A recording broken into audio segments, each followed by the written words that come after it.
E em meio à decisão de reonerar os combustíveis, a Petrobras anunciou a redução dos preços da gasolina e do diesel nas refinarias a partir de hoje, 1º de março.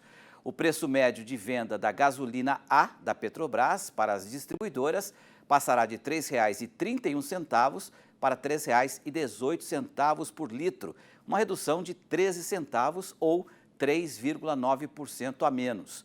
Já para o diesel A, o preço médio da venda da Petrobras para as distribuidoras passará de R$ 4,10 para R$ 4,02 por litro, uma redução de 8 centavos por litro ou 1,9% a menos. Para manter a arrecadação de 28,88 bilhões de reais prevista para o fim do ano, o governo vai elevar o imposto de exportação sobre petróleo cru em 9,2%. Sobre isso, eu converso agora com o Pedro Rodrigues, que é o diretor executivo do Centro Brasileiro de Infraestrutura, o CBIE. Pedro, a justificativa do governo com essa medida é incentivar o refino aqui no Brasil e, na teoria, produzir uma gasolina mais barata. Isso, de fato, na sua opinião, é possível? Vai acontecer? Boa tarde, é um prazer tê-lo aqui.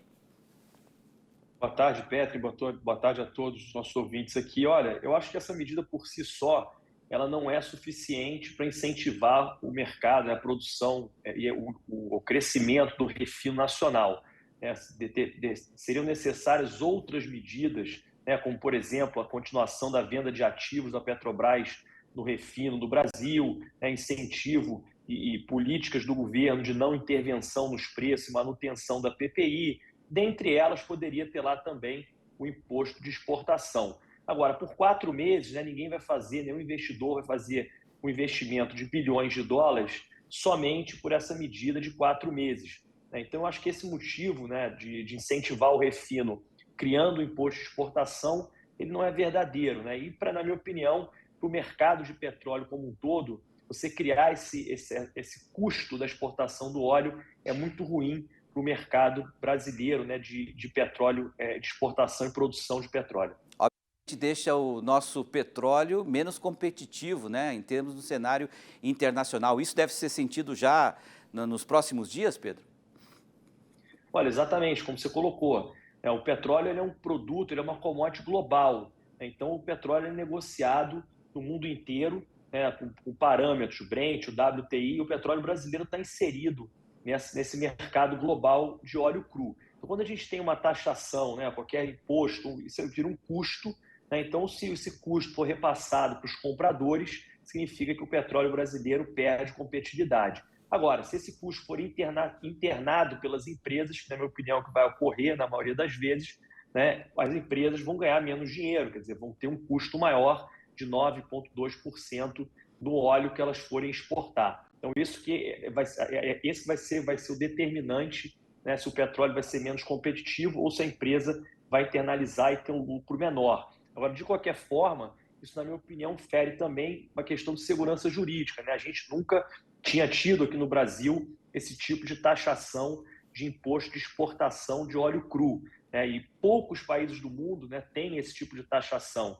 Se a gente pegar, por exemplo, os grandes produtores, somente a Venezuela, a Rússia e o Cazaquistão que têm algum tipo de imposto de exportação de petróleo. E são países que têm aí um modelo político bem diferente e bem mais complicado que o nosso. E não são bons exemplos para ninguém.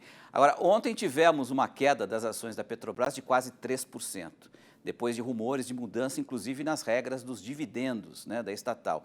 Hoje as ações seguem em queda de mais de 2,5%. Essa interferência do governo não pode espantar acionistas, reduzir investimentos na Petrobras e impactar ainda mais a produção de combustíveis?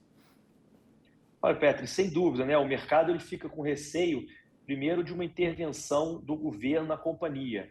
Vamos lembrar que quando a gente teve agora essa reoneração dos combustíveis, os agentes que sentaram na mesa foram o presidente da República, que é a instituição, o competente para tal, o Ministério da Fazenda, que também é a instituição competente para tal, o ministro de Minas e Energia, que também é o Ministério, a instituição competente para tal, e a Petrobras, na minha opinião, não é a instituição competente para tal. A Petrobras é um agente do mercado, é uma empresa de sociedade de economia mista, mas que atua o mercado de combustíveis no Brasil, assim como outros agentes. Então, quando você tem esse tipo de interferência, não só na Petrobras com o governo, mas um receio de interferência do governo na Petrobras, o mercado, sem sombra de dúvida, fica assustado e isso reflete no preço das ações.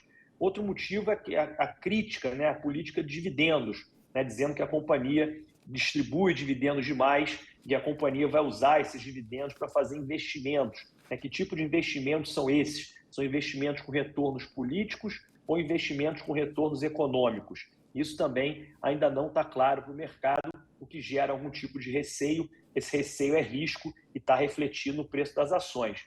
E o terceiro ponto é a questão do imposto de exportação, que, segundo o próprio ministro Fernando Haddad colocou, vai representar 1% do lucro da Petrobras.